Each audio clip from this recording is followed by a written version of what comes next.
3 افسانه از داستان‌های کریپی‌پاستا که از روی داستان‌های واقعی الهام گرفته شده که من خودم به شخصه عاشق سومین داستانم.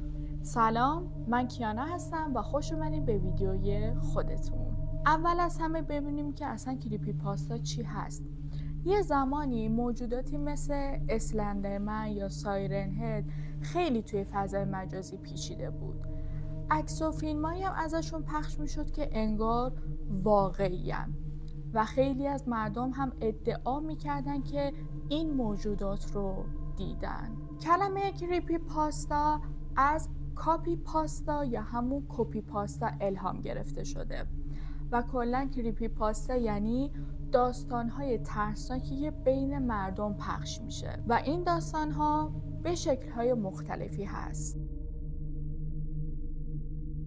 توی اپریل سال 2012 یه کاربری توی ردیت به اسم بلو تیدر داستانی با عنوان The Smiling Man رو میذاره. داستانش اینجوری بوده که بلو یه روز تصمیم میگیره که نصف شب وقتی که همخونش میخوابه بین ساعت 1 تا 2 نصف شب بره بیرون برای پیاده روی و توی همون حین مردی رو میبینه که خیلی عجیب و ترسناک بوده که داشته توی خیابون میرقصیده. به گفته خود بلو رقصش اصلاً حالت عادی نداشته و توی این مدت بلو تمام تلاشش رو میکنه که از این مرد فاصله بگیره. بلو میگه که اون مرد قد بلند، لاغرندام و یه شلوار قدیمی هم داشته و انگار که این مرد یه خنده اجباری روی صورتش داشته، یه خنده‌ای که انگار همیشه ثابت بوده. اما بلو در آخر سالم به خونه‌شون میرسه. طبق گفته اون 6 ماه توی اون شهر زندگی کردن و دیگه اون هیچ وقت شبونه برای پیاده روی بیرون از خونه نرفت. این افسانه مرد خندان انقدر مشهوره که تا حالا چندین تا ازش فیلم کوتاه ساختن. بعد بلو خیلی اصرار داره داستانی که تعریف کرده واقعیه. بخاطر اینکه یه چیزی در مورد ردیت براتون توضیح بدم اینه که مثل این که توی ردیت شما میتونین داستان ترسناک تعریف بکنین، اما زمانی که ردیت متوجه بشه که داستانتون جعلیه سریع اون پستتون رو پاک میکنه. و حالا بلو قبل از اینکه این داستان رو تعریف کنه پست های راجع به آهنگای هنری رزمی میذاشته و کلن اصلا راجع به داستان کریپی پاستای ترسناک تعریف نمیکرده و به خاطر همین این نشون میده که داستانش دروغ نیست، درست. و حتی جالب اینجاست که یه سری از مردم اومدن داستانهای خودشون رو راجع به همین مرد خندان برای بلو تعریف کردن و بلو داستانهایی که متوجه میشه که جعلی و دروغه حتی بهشون میگه و گویسد میکنه که داستان جعلی دروغه و مشخصه. ممنون میشم حالا که تا اینجا با من بودین 3 تا قلب زرد برام کامنت بکنین و اینکه لایک و سابسکرایب هم یادتون نره و ممنون میشم زنگوله کنارش هم فعال بکنید که هر موقع ویدیو جدید گذاشتم ازش با خبر بشین.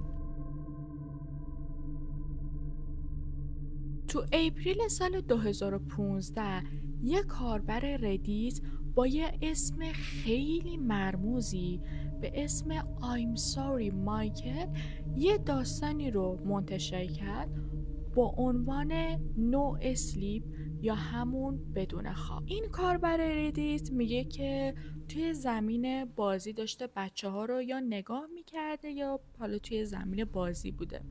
یه پسر بچه‌ای رو میبینه که ژاکت آبی رنگی تنش بوده و بعد یه ون مشکی رو میبینه که یه مرد ازش میاد بیرون.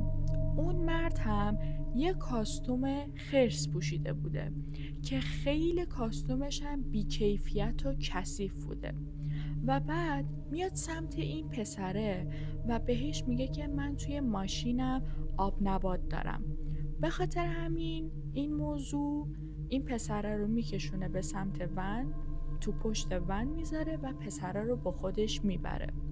بعد این کاربر ردیت تا این صحنه رو میبینه سری میاد که دنبال ون بکنه، به خاطر اینکه اونجا رو اصلا نمیشناخته اون ونو گم میکنه و بعدش بلا فاصله زنگ میزنه به پلیس یا همون 911 و تا این موضوع رو به پلیس میگه پلیس اونو مسخره میکنه و بعد تلفن رو روش قطع میکنه. تا اینکه روز بعد توی اخبار میگن که یه پسر بچه 4 ساله به اسم مایکل گم شده و این اتفاق واقعی بوده متاسفانه.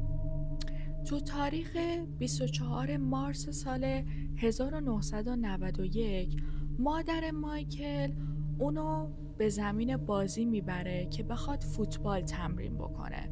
قرار بوده که توی یه مسابقه شرکت بکنه، هم مسابقه فوتبال، و حدود ساعت 12:30 ظهر بوده. بعد مادر مایکل ازش میپرسه که میتونی تنهایی برگردی خونه؟ بعد از اینکه مایکل میگه باشه، مامانش بهش میگه که فقط اینکه تا قبل از اینکه پدرت برسه از اونجا نیا بیرون. اما متاسفانه وقتی که پدر مایکل اونجا میرسه مایکل اونجا نبوده و بعد همه جا خبر گم شدن پسر بچه‌ای به اسم مایکل با ژاکت آبی که طرح‌های لاک پشته نینجا روش بوده با یک کتونه آبی پخش میشه و این موضوع به یکی از بزرگترین تحقیقات پلیس توی کانادا تبدیل میشه و پلیسا به بیش از 11,000 سرنخ رسیدن، اما هیچ کدوم اونها کمکی بهشون نکرد. با اینکه 10 نفر توی اون زمین بازی بودن، اما هیچ شواهدی برای ناپدید شدن مایکل پیدا نکردن. اونها تنها چیزی که دیده بودن یه رهگذر بود که یه مرد حدود 40 تا 50 ساله بوده با یه ون قهوه‌ای رنگ. اما این چیزی که این کاربر ردیت تعریف کرده که حالا به پلیس زنگ زده و پلیس مسخرش کرده و تلفن رو قطع کرده و این چیزی که تعریف کرده رو رسما تایید نکردن، اما خب از روی داستان واقعی این موضوع رو گفته و این موضوع واقعا اتفاق افتاده که این پسر بچه تو سال 1991 گم شده و هیچ وقت هم متاسفانه پیدا نشده. شما که تا اینجا با من بودین 3 تا قلب سبز برام کامنت بکنین تا بریم سراغ سومین داستانی که یکی از جذابترین داستان هست. کلا دیزنی یه مجموعه کاملی از کریپی پاستا هستش، مخصوصا راجع به میکی موس که من خیلی جاها دیدم و شنیدم. این داستانی که میخوام براتون تعریف بکنم از یه کاربر ردیتیه که کلا توی ژانر وحشت و ترسناک کار میکنه و داستانه کریپی پاستاهای ترسناک زیادی میگه، مثل فانی ماوس، I hate you یا Lost Episodes. و حالا این داستانی هم که میخوام براتون تعریف بکنم که حالا البته ترجمه شدهش من میگم رها شده از دیزنی، این کاربر ردیت تعریف کرده. ظاهرا دیزنی یه سری اقامتگاه هایی داره که اونها رو ول کرده و تبدیل شده به یه جای متروکه، رها شده. مثلا توی جاهایی مثل باهاما یا ایالات متحده این اقامتگاه ها وجود داره. حالا داستانی که این کاربر ردیت تعریف کرده این اقامتگاه توی باهاما هستش. داستان به این صورتی که توی مقطع نامعلومی از سال 2000 دیزنی حدود 30 میلیون دلار برای این اقامتگاه هزینه میکنه. اقامتگاهی بوده با یه تم جنگلی به اسم کاخ موگلی.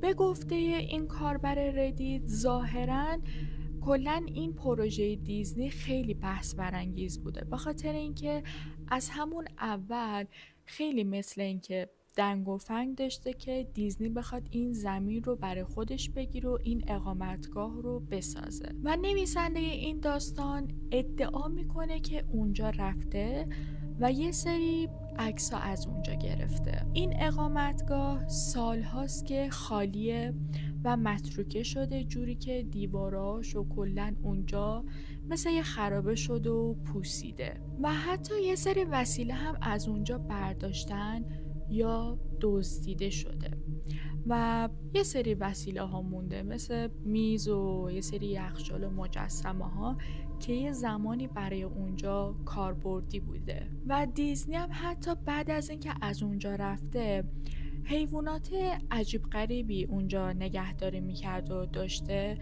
و وقتی هم که اونجا رو ول کرده این حیوونا رو اونجا گذاشته. کوسه هایی که یه زمانی توی آکواریوم نگه می داشته و یا مارهایی که به طول 80 متر بوده و حتی نویسنده این متن همین ردیت ادعا میکنه که این مارا رو هم از نزدیک دیده و از جلوش رد شده. و این نویسنده حتی میگه که توی راپله ها و دیوارها و یه سری جاها یه جمله نوشته شده که انگار این جمله رو کارمندایی که اونجا ناراضی بودن نوشتن و بعد اونجا رو ول کردن. حالا من وقتی که اینو دیدم یاد یه پستیمون افتادم که درستش کردم، آخر ویدیو براتون میذارم. توی اون پست من راجع به فاش کردن یه سری رازهایی که کارمندای دیزنی که اونجا کار میکردن بهتون گفتم که واقعا چه چیزایی بودش، از تونل وحشتناک دیزنی رند تا خیلی چیزها که من توی اون ویدیو براتون توضیح دادم. مثل اینکه ظاهرا خیلی از کارمندایی که تو دیزنی رند کار میکنن ناراضیان و اصلا از کارشون راضی نیستن. حالا به گفته این کاربر ردیت، توی اونجا که داشته برای خودش میگشته یهو میره پایین و وارد یه اتاقی میشه که توی اون اتاق پر از برچسب‌های همین شخصیت‌های دیزنی بوده و یه سری عروسک‌هایی داشته مثل یه عروسک میکی موز که یه نسخه دیگه از میکی موز بوده. اون ادعا میکنه که وقتی این عروسک رو میبینه، عروسک یهو کلش جلوش کنده میشه و میفته جلوی این کاربر ردیت. و حالا نمیدونیم که داستانی که تعریف کرده واقعا اتفاق افتاده، رفته اونجا نرفته و اینا، اما میخوام برسیم به داستان واقعیش. اینو بهتون بگم که واقعا این اقامتگاه وجود داره که توی یه جزیره واقعی هم هستش و دیزنی به طرز خیلی مرموزی بدون اینکه توضیحی بده توی دهه 90 بوده، بین سال 1974 تا 1999 این اقامتگاه رو داشته و به یکی از جذابترین و محبوبترین اقامتگاه‌های دیزنی هم بوده که میرفتن و از اونجا بازدید میکردن و اونجا از 10 گونه حیوانات وحشی نگهداری میکردن، میومدن بازدید میکردن و به طرز خیلی مرموزی تو سال 1999 اونجا رو میبندن و الان این جزیره تقریبا متروکه مونده و تمام وسیله هایی که اونجا هست به خاطر طوفان هایی که اونجا اومده حتی وسیله هاش خیلی پوسیده تر و خرابتر شده. اما امروزه بازدید عموم از این مکان کاملا ممنوع شده. اما تو سال 2004 یعنی دقیقا 5 سال بعد از اینکه اونجا متروکه میشه، یه کاوشگری میره اونجا تا یه سری عکس و فیلم از اونجا بگیره و ببینه که چی میتونه از اونجا پیدا بکنه که اسم این فرد هم شین پرو بوده. شین پرو تصمیم میگیره که با دوستاش بخواد به این جزیره بره و وقتی که میخواسته بره به این جزیره از یه دریایی رد شدن، شنا کردن تا اونجا که این دریای 300 متر طولش بوده و اونجا پر از تمساح‌های وحشی و مارها بودن که از اونجا شین پرو دوستاش عبور کردن که به اون جزیره برسن تا یه سری عکس و فیلم بگیرن. بعد اونا وقتی به اونجا رسیدن چیزی که براشون خیلی عجیب بود این بودش که یه سری چراغ‌ها اونجا هنوز روشن بودن و کار میکردن دور تا دور همون اقامتگاه. بعد اونا یه سری بطری هایی پیدا کردن مثل بطری کوکاکولا و بطری های دیگه که توی اونها حیواناتی بودن که یه زمانی اونجا توی حیات وحش حالا به مردم نشون میدادن و آزاد بودن، اما خیلی براشون عجیب بودش که این حیوانا رو توی این بطریا گذاشته بودن. اما خب شینو دوست داشت. تا روشن شدن هوا فقط وقت داشتن که برن اونجا رو کاوشگری بکنن و عکس و فیلم بتونن بگیرن و به خاطر همین خیلی نمیتونن اونجا رو بگردن و سریع باید برمیگشتن. بعد از اینکه اینا این کارو کردن حتی توی اخبار هم اینها رو نشون دادن و اینکه توی وبلاگشون در مورد این موضوع گفتن و توضیح دادن و حتی بعد از اونها یه سری افراد دیگه هم به اونجا رفتن و عکس و فیلم گرفتن اونا هم. اما الان برای عموم مردم کاملا ممنوع شده و یه نظارت شدید 24 ساعته دارن که حتی یه نفرم نمیتونه دیگه بره اونجا. ویدیویی که اینجا براتون میذارم همون چیزی که بهتون گفتم که کارمندای دیزنیلند ازش فاش کردن و واقعا چیزای ترسناکی هستن. بهتون پیشنهاد میکنم که این ویدیو رو حتما ببینید و اینکه مرسی که تا اینجا با من بودین.